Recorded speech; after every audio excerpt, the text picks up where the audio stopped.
Pagod lang ba ang puso mo? Minsan, kaya masakit magsalita dahil masakit din sa loob. Reflection from the Gospel of Matthew chapter 15. And from verse 18, here's what the scripture says. Ngunit ang lumalabas sa bibig ay nanggagaling sa puso. Iyan ang nagpaparumi sa tao. Welcome to Morning Mirror, your daily reflection. Kapatid, ang dali magsalita. At minsan, isang segundo lang nakakapagbitiw tayo ng mga salitang nakakasakit, nakakasira, nakakapagpabigat, nakakapagpaiyak ng damdamin ng iba.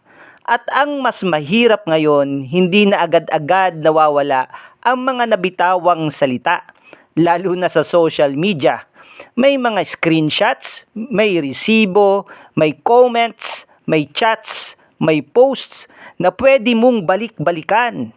At minsan, kahit dinilit mo na, naiwanan pa rin yung sugat dala ng masasakit na salita. Kaya pala, sa maigsing sinabi ni Jesus ay may nakapaloob na malalim na kahulugan.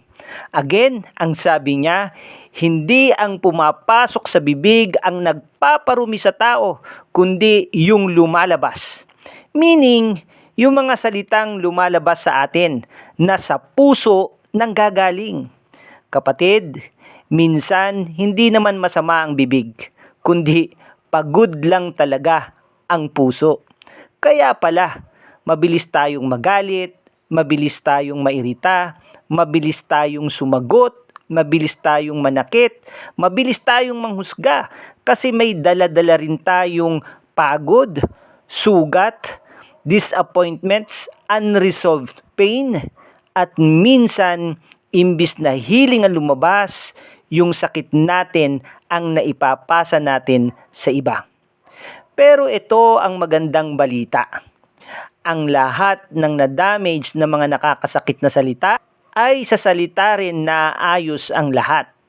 Minsan, isang sorry lang, isang please lang, isang simpleng thank you lang, or kumusta ka, or patawad, or isang madamdaming andito lang ako. Ang mga salitang ito, kayang baguhin ang sitwasyon, kayang baguhin at gamutin ang nasaktang damdamin. Kaya bago mo pa bantayan ang bibig mo, baka puso muna ang kailangang ipag-pray. Dahil kung ano ang laman ng puso, yun din ang lalabas sa bibig. Kaya pala, baka ka nasasaktan sa mga sinasabi ng tao dahil sila rin mismo may sama rin ng loob na hindi rin nila alam kung papaano ilabas. Hindi excuse ang pananakit, pero minsan understanding starts when we realize hurting people often hurt people. Kaya today, bago ka mag-reply, bago ka mag-post, bago ka magsalita, pause muna. At tanungin mo sa sarili mo, ano bang laman ng puso ko ngayon? Yes, friends, the heart always leaks. Kapag masaya ka, madaling magsabi ng salamat, good job, proud ako sa'yo, mahal kita.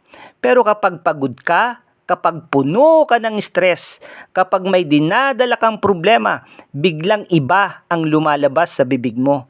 Minsan, simpleng tanong lang, nagiging away na agad. Simpleng pagkakamali lang, nagiging malaking issue na agad. Simple lang sana, pero parang galit na agad tayo. Bakit? Dahil minsan, hindi naman talaga yung tao ang dahilan. Siya lang agad ang tinatamaan. At yung totoong laban, nasa loob pala natin. Kaya ang madalas na epekto nito, friends, listen to this and here's the painful reality. The people closest to us often receive the pain. Yes, yung mga taong malapit sa atin, sila ang nagsasuffer at sumasalo ng sakit dulot ng ating mga masasamang salita. Kadalasan, hindi naman talaga strangers ang nasasaktan sa mga salita natin, kundi asawa, anak, magulang, kapatid, kaibigan, church family, yung pinaka malalapit sa atin. Bakit? Kasi sila yung laging nandyan. Laging nandyan sa tabi mo. At minsan, sila yung nagiging shock absorber ng mga pagod natin. Yes, hindi natin sinasadya, pero nangyayari. Kaya minsan pagkatapos nating magsalita, saka tayo magsisisi. At sasabihin natin, hindi ko naman talaga yun gustong sabihin. Exactly.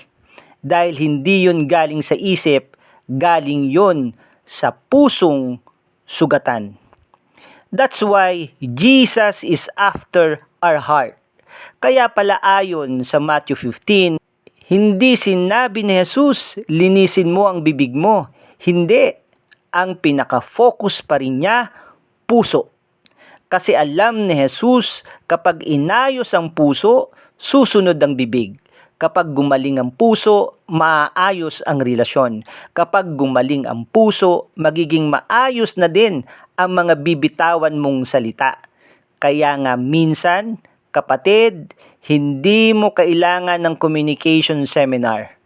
Healing ang kailangan. Hindi mo kailangan ng mas magandang vocabulary. Mas malalim na encounter kay Lord ang kailangan. Kaya before we speak, check first our heart.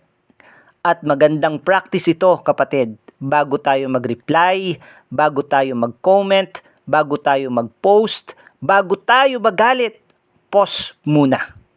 At itanong, ito bang sasabihin ko galing sa pagmamahal o galing na naman sa sugat ko? Ito bang sasabihin ko makakapagpagaling o makakapanakit? Kung si Jesus ang magsasalita sa sitwasyong ito, ganito rin kaya ang sasabihin niya? Let us pray. Lord, linisin mo hindi lang ang bibig namin, kundi pati ang puso namin. Kasi minsan, yung mga salitang lumalabas sa amin galing sa pagod, galing sa sugat, galing sa galit, galing sa disappointment. Turuan mo kaming magsalita ng may pag-ibig at kapag sugatan kami, ikaw muna ang lapitan namin bago pa namin maipasa yung sakit sa iba.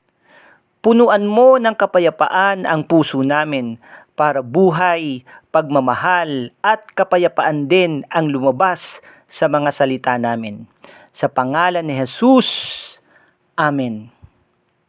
Kapatid, minsan, akala natin kailangan nating bantayan ang bibig natin. Pero baka ang totoo, puso muna ang kailangang dalhin kay Lord. Dahil kapag gumaling ang puso, kusang gaganda ang mga salitang lumalabas. At kapag gumaling ang puso, hindi na sugat ang ipapasa natin sa iba, kundi buhay, pag-asa, at pagmamahal. Minsan, hindi masama ang bibig, pagod lang talaga ang puso. Amen.